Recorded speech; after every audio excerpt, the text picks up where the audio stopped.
പ്രിയ സുഹൃത്തുക്കളെ, അറിവിടം പ്ലസിൻ്റെ പുതിയ അറിവ് നൽകുന്ന മറ്റൊരു വീഡിയോയിലേക്ക് ഏവർക്കും സ്വാഗതം.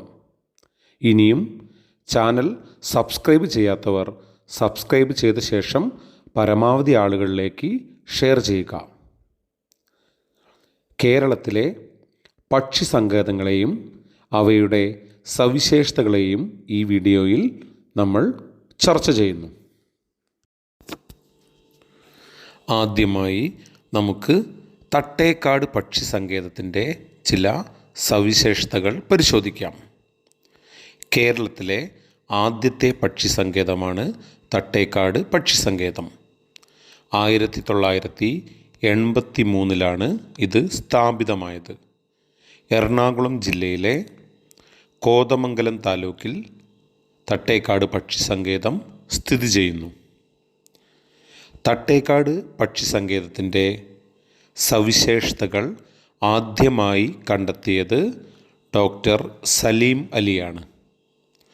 അദ്ദേഹം തട്ടേക്കാട് പക്ഷി സങ്കേതത്തെ ഉപദ്വീപീയ ഇന്ത്യയിലെ ഏറ്റവും സമ്പന്നമായ പക്ഷികളുടെ ആവാസ കേന്ദ്രമെന്ന് വിശേഷിപ്പിച്ചു.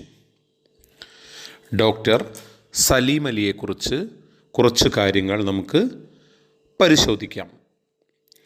പക്ഷി നിരീക്ഷണ രംഗത്ത് ഇന്ത്യയിൽ ഏറ്റവും ശ്രദ്ധേയനായ വ്യക്തിയാണ് ഡോക്ടർ സലീം അലി.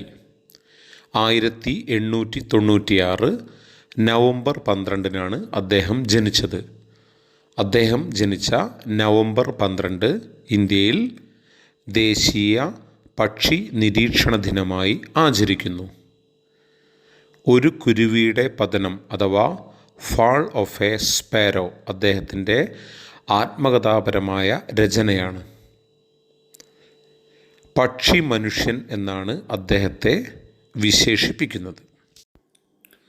തട്ടേക്കാട് പക്ഷി സങ്കേതത്തെക്കുറിച്ച് ഏറെക്കുറെ കാര്യങ്ങൾ മനസ്സിലായല്ലോ. ഇനി നമുക്ക് മംഗളവനം പക്ഷി സങ്കേതത്തെ പരിചയപ്പെടാം. കേരളത്തിലെ ഏറ്റവും ചെറിയ പക്ഷി സങ്കേതമാണ് മംഗളവനം പക്ഷി സങ്കേതം.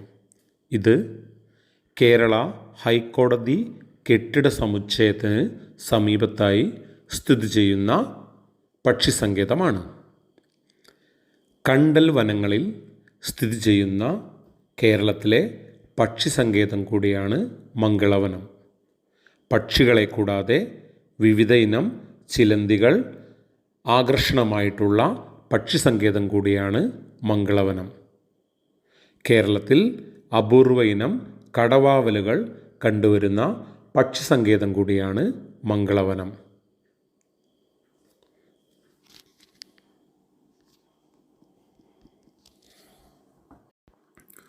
ഇനി അടുത്തതായി ചൂളന്നൂർ പക്ഷി സങ്കേതത്തെ പരിചയപ്പെടാം. മയിലുകളുടെ സംരക്ഷണത്തിനായുള്ള കേരളത്തിലെ ആദ്യ വന്യജീവി സങ്കേതമാണ് ചൂളന്നൂർ പക്ഷി സങ്കേതം. ഇത് പാലക്കാട് ജില്ലയിൽ സ്ഥിതി ചെയ്യുന്നു. പ്രാചീന കവിത്രയത്തിൽപ്പെട്ട കുഞ്ചൻ നമ്പ്യാർ അദ്ദേഹത്തിൻ്റെ സ്മൃതിവനം സ്ഥിതി ചെയ്യുന്ന പക്ഷി സങ്കേതം കൂടിയാണ് ചൂളന്നൂർ. KK നീലകണ്ഠൻ സ്മാരക മയിൽ സങ്കേതം എന്നറിയപ്പെടുന്ന പക്ഷി സങ്കേതം കൂടിയാണ്